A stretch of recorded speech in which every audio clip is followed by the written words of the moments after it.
It's Doug Margerum here at the Margerum Wine Company Barrel Room with our chandeliers, where we'll be welcoming hopefully quite a few of you who are participating in the dinner that I'm gonna present the wines for.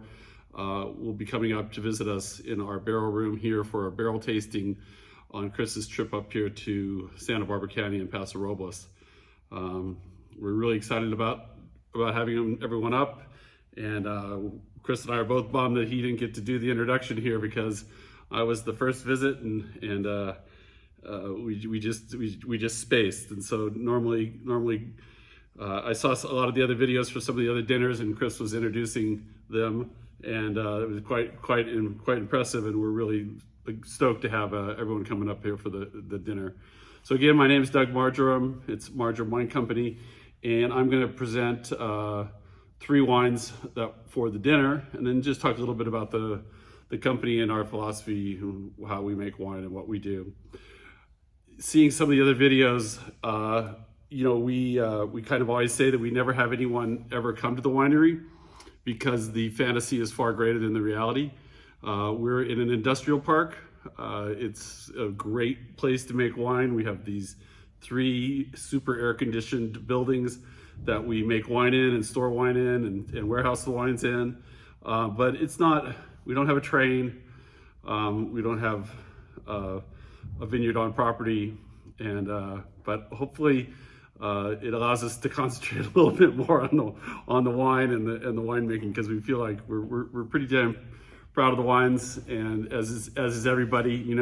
It's such a neat part of the world, because we all do things so differently and have such different personalities, but we all are so proud of the wines we make, and that's the beauty of what's going on in California right now, is that we're just getting such diversity of climates, but also of personalities, and also of wines and winemaking styles. I tell you, I've been in the wine business for a long time, and if you go to Bordeaux and you go from chateau to chateau to chateau, each winery makes a wine almost exactly the same. And out here in the Wild West, when you're seeing some of my good friends like Jason Haas and some of the other people you'll be visiting on the tour, for those of you who are coming on the tour, and for some of the dinners that Chris has been doing lately, we all have completely different philosophies, but all the wines are good, and we're all friends, which is even more amazing. So as far as the dinner goes, we're going to start off with M5 White. M5 White is an estate wine.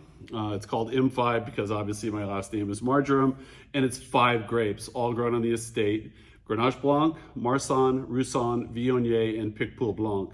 And I always describe it sort of like a mixing board. We want it to be a Grenache Blanc based wine, but certain of those varietals like Viognier and Roussanne are very aromatic and can really dominate. So we really have to be very careful as to the level of the addition of those 2 varietals.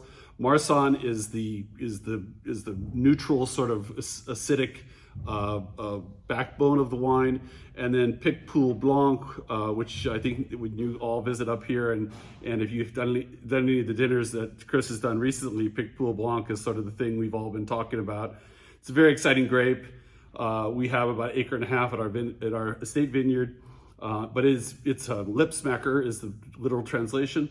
But it really brings this wine home and allows us to balance it almost perfectly to the richness and the viscosity of Grenache Blanc, Roussanne, and Viognier, and then we have the Marsanne, and then the Picpoul is the acid that we can make everything balance out with. It is by far the most accoladed wine we've made in recent memory. We're really proud of it.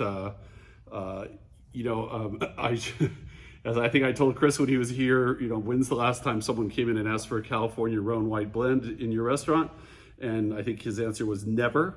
But these blends are really satisfying, and they really deliver, and they really go with food. And looking at the menu, the choices you have for your first choice, this wine will work perfectly. And feel free to open it and serve it cold, but then don't be afraid to let it warm up, because it really opens up. And this sort of is where we get back into the philosophy. We are reductive winemaking.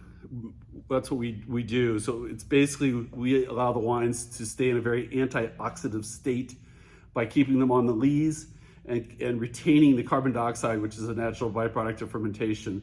And we leave that in the wine. So the wines are really turbid and they're really gassy before we bottle them. And then we clean them up right before bottling, so we don't have to use as much sulfur. But what you'll really see when we were tasting Culleg's wine today at lunch is that, and hopefully what you'll see with all these wines, is as you open them and as you taste them throughout the evening and you have them with the food, is that they develop and they open up as they start sucking in the oxygen they've been denied for their whole life.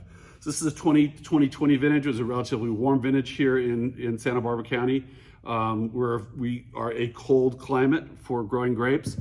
So we still pick grapes, in October, November, which is unheard of for most of California. But right where we are here in the San Ynez Valley is one of the coldest growing climates in all of California.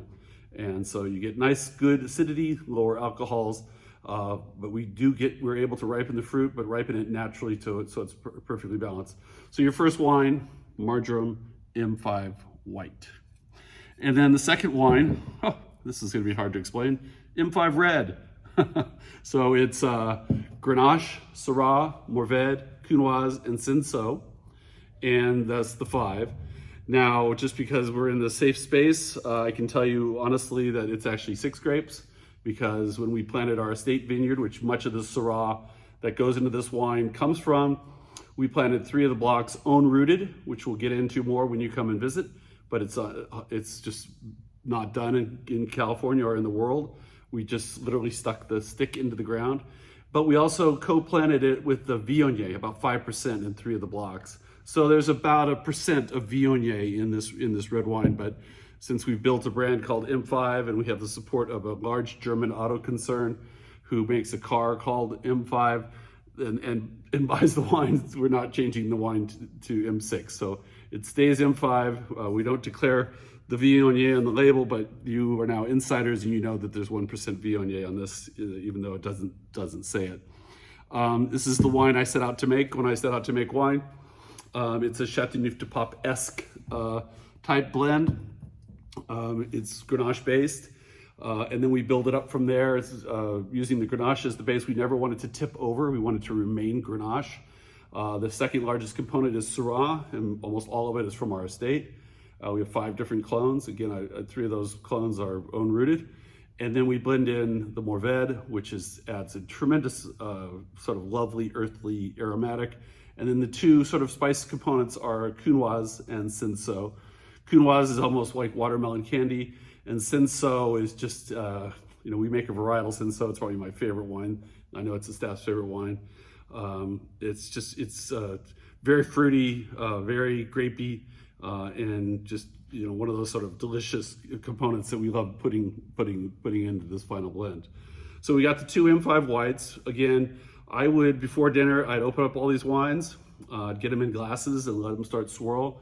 M5 Red is never what's called racked. We never take it, we crush the grapes, we ferment the wine in small open top fermenters, we hand punch down, and then right before it's almost dry, we press and go straight into barrel, and then we never take it out of barrel off those sediment until we bottle it. So it's never what's called never racked. So it's got a lot of very exotic flavors of roast beef and pepper and watermelon seed and cola, and it's just I even see amateurs swirling it and smelling it, and I call it my desert island wine, because if I had to have one wine for the rest of my life I could only choose one wine, it would be M5 Red, because every time I have it with different meals or different people or different seasons and different vintages, I'm always happy with the wine, and I'm also extremely keen on how it changes and develops, and as it ages, and as the different parts of the mixing board raise up and lower down and change and express themselves. So M5 White, first course, M5 Red, second course, and then a wine that we don't generally sell outside of our tasting room, But you know, Chris, he always tends to find the wine that we we sell mostly to our mailing list. But this is Uber Syrah. There's very few 6-packs left. I actually just pulled this bottle off. It's bottle number 2746 out of a total of 3,579 bottles. So that means there's only 300 cases. Very small production. Uber Syrah was a wine we actually started making in 2005. It's a co-fermentation of every Syrah pick, every Syrah clone, every Syrah vineyard we work with, both for Barden and for Margerum. And every time we pick a pick of Syrah, we put a fraction of it in the Uber fermenter. And as the vintage goes on for 30, 60 days, we keep putting a fraction of every pick into the fermenter until we fill the fermenter, and then we break that in half and put it into 2 fermenters, and we break those in half and put them in 4 fermenters. So we only have 300 case total production. It is then pressed slightly sweet, so it finishes its primary fermentation in barrel, and then its secondary fermentation in barrel. It's never racked. It's 100% new Francois Frère oak barrels from France that have been aged 3 years in the outdoor climates of Burgundy.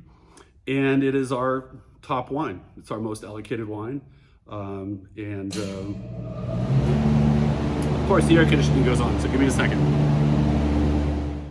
Okay, I was able to shut off the air conditioning and also change the ambiance a little bit just by turning the chandeliers on, which is where we'll be having the tasting when the group comes up. But let me just finish a little bit about Uber. It's a very limited production, and adding the grapes every time we pick to the fermenter is just like adding wood to a fire. If you keep adding wood to a fire, it keeps burning. If you keep adding grapes to a fermenter, it keeps fermenting. And so we get this really cool, long, super, it's called extended maceration is the term for it. And it makes a very elegant and special wine. Obviously, we can't make very much of it because if you're tying up a fermenter for almost 2 months, that doesn't make sense in the winemaking world. It's akin to the restaurant world. If you are turning a table every 3 weeks, you're not going to stay in business very long. But if you turn a table once or twice a night, you're doing pretty good. So I hope you enjoy this. This is a wine that really will open up as you pull the cork, get it in the glass, and really swirl it around and let it open up. It's 100% Syrah. It's majority from our estate because most of our Syrah comes from our estate. Again, it has some Viognier in it as well, but it's our most prized possession. And we trademarked Uber before the people at Uber Ride Serve Share Company were even a thought or an idea. That's another longer story for another time. So I hope you enjoy the dinner, and I look forward to seeing many of you in the next weeks to come for Chris's trip. And again, if you ever have any questions about the wine, just go to our website. It's easy, just type in Margerum, Margerum, and we have great wine profiles and shots of the vineyard and lots of information on our website. And you can learn more about the wine than I've even told you today, especially if you're into the numbers. So we'll be doing the tasting here, and enjoy the dinner. And again, thanks to Chris and his team for doing the great job that they do. Thanks, you guys. Bye-bye.